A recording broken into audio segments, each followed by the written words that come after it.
Assalomu alaykum, hurmatli pompaloqlarim.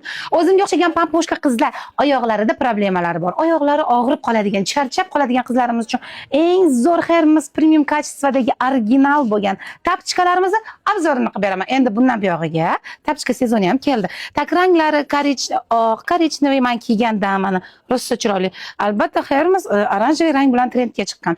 Oranжевый, qora, однотонный oq, tegi oqi, bejевый, zеленый aralashgan, korичневый aralashgan, xullas hamma turdan zamushliklardan razmerlarilar bor.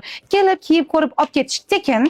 Do'konimizga kelsanglar, Duxtari Parin nomidan kelgan qizlar uchun 20% skidkasi bo'ladi. Narxlarini через Telegram orqali aytamiz. Telegramdan mana bu nomerlarga yozsanglar, aloqaga o'zlari chiqishadi va narxlarini aytib ketishadi. Do'kon manzilini aytib ketaman. Har doimgidek sizlarga qiziq bo'lgan o'sha do'konimiz 13-qator 812-do'kon 3-blokda Duxtari Parinni obuv oyoq kiyimlari Xadicha brendi ostida sizlarga atmetka qo'yib ketaman. Bemalol Instagramlarga ulanib, qolgan modellarni ham ko'rib, tanlab olishingiz mumkin. Ha aytgancha dastavkalarimiz 12 viloyatga dastavka xizmatlarimiz bor. 25-30 ming so'm bilan BTS pochtadan boradi. Hammalarni yaxshi ko'ramiz. Reklamalarimizga bee'tibor bo'lmanglar. Faqat sizlar uchun Duxtari Parin eng yaxshisi va eng zo'ri bilan.